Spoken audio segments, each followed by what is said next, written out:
अस्सलाम वालेकुम, आप देख रहे हैं प्रोग्राम खबर ये है। मैं हूं शाज़िया अकरम। इस प्रोग्राम में मेरा साथ देंगे सलमान गनी, समी इब्राहिम, सईद काजी, कराची के ब्यूरो चीफ रेहान हाशमी और इस्लामाबाद से रिपोर्टर होंगे हमारे साथ मोहम्मद कामरान। आप सबका बहुत शुक्रिया। आज सबसे पहले हम बात करेंगे कि मंसूर एजाज के पाकिस्तान आने या ना आने पर अभी बहस मुकम्मल नहीं हुई थी कि अब उनकी सिक्योरिटी एक मसला बन गया है। वज़ीर आज़म साहब को ऐसे लग रहा है कि जैसे कोई वाइसराय या अमरीकी सदर से बड़ा कोई शख्स यहाँ पर आ रहा हो। उनका कहना है कि फौज की तरफ से सिक्योरिटी फराहम करना ज़रूरी नहीं, इतने अरबों रुपए मंसूर एजाज की सिक्योरिटी पर खर्च नहीं किए जा रहे। कभी ये कहना कि मंसूर एजाज के आने पर उनका नाम ECL में डाल दिया जाएगा, कभी ये कहना कि उनके आने पर उन पर गद्दारी का मुकदमा चलाया जा सकता है। क्या वाकई डरा धमका कर मंसूर एजाज को यहाँ आने से रोकने की कोशिश की जा रही है? इस पर बात करेंगे। दूसरी एक और बड़ी अहम खबर ये है कि पंजाब इंस्टीट्यूट ऑफ कार्डियोलॉजी की अद्वियात के रिएक्शन से 25 से ज्यादा अफराद जाम बहक हो चुके हैं। क्या ये वाकया किसी तकरीबकारी या इंसानी गलती का नतीजा हो सकता है? आखिर कौन देगा इतनी जानों का हिसाब? किसको ठहराया जाएगा इसका जिम्मेदार? इस पर बात करेंगे एक ब्रेक के बाद।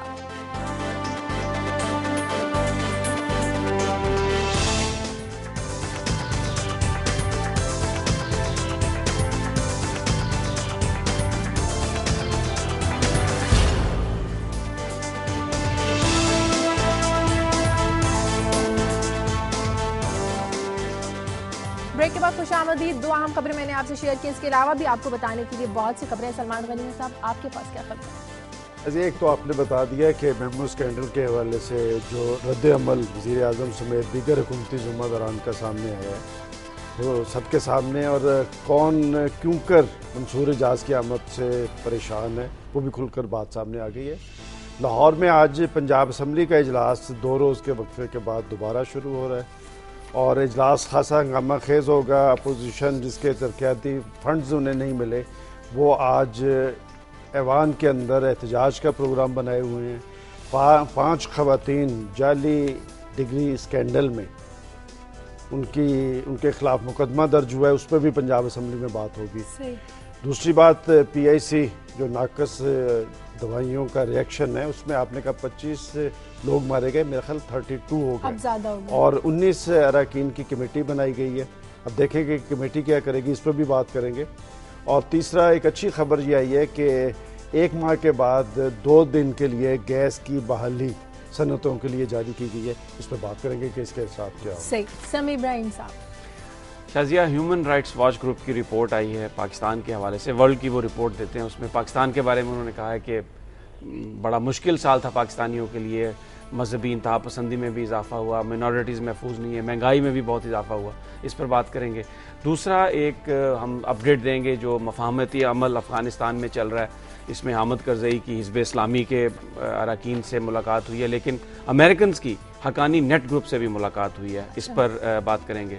शाम में मुसलसल बड़े दिनों से फसादात हो रहे थे, तो अरब लीग ने कहा है बशार अल असद को कि वो फौरी तौर पर यूनिटी गवर्नमेंट बनाएं, इस्तीफ़ा दे दें, और इस हवाले से उन्होंने सिक्योरिटी काउंसिल की मदद मांगी है।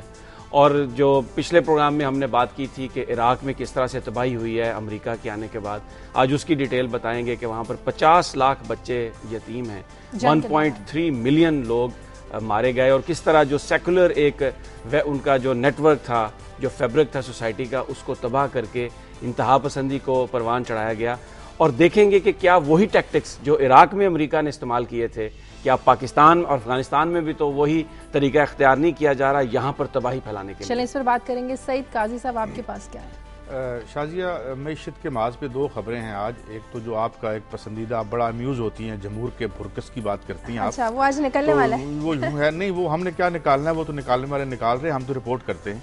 आज हम इस तरह करेंगे कि एक तो जो एक प्राइसिस का मीज़ानिया है, जब 2008 में ये हुकूमत आई थी, और जो आज है मामला एडिबल्स का, एसेंशियल्स का, उनकी कीमतों में क्या इजाफा हो, ये बिल्कुल मुकम्मल हम ये लिस्ट गाह पेश करते रहेंगे, क्योंकि इस माशी सर्कस में एक और भी बड़ा मसला है कि अगर अकाड़ा जो लाड़काना है वहाँ 16% इन्फ्लेशन है और इधर कम है, तो उसका मीडियन निकाल के एक हम रियलिस्टिक रिपोर्ट हम पेश करेंगे। और इसके साथ साथ ये जो गैस का मामला अभी ये कह रहे हैं वो तो जब 1 महीने बाद खुलेगी, लेकिन अब जो ताज़ा तरीन सूरत हाल है उसमें 1 महीने से ज़्यादा हो गया गैस की बंदिश, जो एक्सपोर्ट, जो हमारा टेक्सटाइल सेक्टर है, और इसमें खतरा यह है कि बैंक्रप्सीज फाइल हो सकती हैं। अच्छा। और जो दिवालिया हो सकती हैं वो फैक्ट्रियां। और अलग किस्सा है उन मजदूरों का कि जो बेरोजगार या घर में बैठे हैं या जिनके चूल्हे ठंडे हैं। और फिर ज़मीनन हम बात ये भी करेंगे कि यूरोप के बहरान की वजह से जो हमारी एक्सपोर्ट्स हैं वहाँ वो 25% तक उनमें कमी का खतरा है। इसके अलावा जो हमारी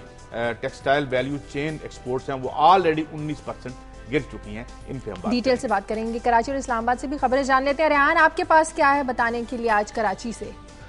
जी शाजिया, मेरे पास तो बड़ी हैरत अंगेज़ इंकशाफात हैं। पहली खबर ये है कि सिंध असम्बली का इजलास हो रहा है, और दूसरी खबर ये है कि सूबाई वजीर ने एक इंकशाफ किया था कि सिंध में 10 अरब रुपए सालाना तनख्वाहें दी गई ऐसे मुलाजमीन का जिनका कोई वजूद नहीं है। वो मुलाजमीन कहाँ से आए, वो उनके खिलाफ कमेटी बनाई गई है। वो कमेटी आज से काम शुरू करेगी, उसके बारे में बताएंगे। और उसमें ऐसे मुलाजमीन भी शामिल थे जो कई साल पहले इंतकाल कर चुके हैं, उनकी तनख्वाहें ली जा रही थी। तो ये हाल है गवर्नमेंट का। इसके बारे में आपको तफसील से बताएंगे। चलें, इस बारे में आपसे डिटेल से हम बात करेंगे। कामरान, इस्लामाबाद में क्या चल रहा है? जी शाजिया, एक तो अहम खबर यह है कि मुहाजिर कौमी मूवमेंट के सरबराह आफाक अहमद, जो कि कई सालों की कैदोबंद की सहूलतें उठाने के बाद, रिहाई के बाद पहली बार इस्लामाबाद आएंगे। वो क्यों आ रहे हैं, उनके आने का इससे क्या मकसद है, इस बारे में अपनी नाजरीन को बताएंगे। इसके अलावा इलेक्शन कमीशन में एक आल पार्टीज़ का इजलास हो रहा है। मुल्क की तमाम सियासी जमातों के नुमाइंदे वहाँ इकट्ठे होंगे। इलेक्शन कमीशन इसका होस्ट है इस कॉन्फ्रेंस का, और इसका बुनियादी मकसद यह है कि वोटर लिस्टें और जो दीगर इंतखाबी रिफॉर्म्स इस्लाहात हैं उस बारे मुशावरत की जाएगी। ये इसकी जो डिटेल्स हैं वो इंतहाई दिलचस्प होंगी हमारे नाजरीन के लिए, उस पर बात करेंगे। इसके अलावा मंसूर इजाज़ का, जैसा कि आपने जिक्र किया, उनका कल सिक्योरिटी प्लान जो है वो जारी हुआ था, उसका बाकायदा नोटिफिकेशन हो गया। उसके क्या मुज़म्मरात हैं, क्या उससे मंसूर इजाज़ और उनके वकील मुत्तफिक होंगे, इस पे बात हो सकती है। और आखिर में शाजिया, वेदर अपडेट हमने लास्ट टाइम भी बताया था गुज़िश्ता प्रोग्राम में, वो दिलचस्प बात थी। और एक नई एडवाइजरी जो है वो इशू हुई है मेट ऑफिस की जानिब से, वो भी नाज़रीन के लिए दिलचस्पी की हामिल होगी, उस पर बात हो सकती है। चलें, इन सारी खबरों पर हम डिटेल से बात करेंगे। सबसे पहले एक अहम खबर जो आजकल मीडिया की जीनत बनी हुई है, मंसूर इजाज़ का आना या ना आना। मंसूर इजाज़ को क्या फौज सिक्योरिटी देगी या वजारत दाखिला? सलमान गनी साहब, वजारत दाखिला ने तो सिक्योरिटी देने का बंदोबस्त कर लिया, मंसूर इजाज़ उससे सेटिस्फाई नजर नहीं आ रहे, उल्टा उन्हें डराया धमकाया जा रहा है। मेरे ख्याल में इसकी अहमियत और हैसियत तो मैं कल से परेशान हो गया हूँ जब पाकिस्तान के चीफ एग्जीक्यूटिव ने कल लाहौर के अंदर मंसूर इजाज़ के हवाले से कहा कि वो कोई वाइसराय नहीं कि जिन पे अरबों रुपए सिक्योरिटी खर्च की जाए, और यहाँ तक कहा कि फिर जो होगा थानेदार तो मुझे देना है। इस शख्स की अहमियत और हैसियत क्या है और बनाई क्यों गई है? और अब प्राइम मिनिस्टर से लेके वजीर दाखिला और दीगर हुकूमती ज़िम्मेदारान जो बात कर रहे हैं, इसका मतलब इस तोते में किसी की जान ज़रूर है। ये तोता है क्या और इसके पास क्या कौन से ऐसे मंदरजात थे? मैं इस पे बहुत ज़्यादा परेशान हूँ। मैं समझता हूँ कि इस मामले का जितनी जल्दी कोई हल निकाला जाए। आज आप देखें कि तमाम अखबारात की लीड प्राइम मिनिस्टर का, देखें इस मुल्क के अंदर और बहुत सारे इश्यूज हैं, आप देखें तमाम अखबारात की लीड मंसूर इजाज़ है। मंसूर इजाज़ क्या है और ये मंदरजात क्या थे, इसके मकासद क्या थे और अब किसको टारगेट किया जा रहा है? इसके लिए फौज का दस्ता तैनात किया गया है, वजारत दाखिला ने।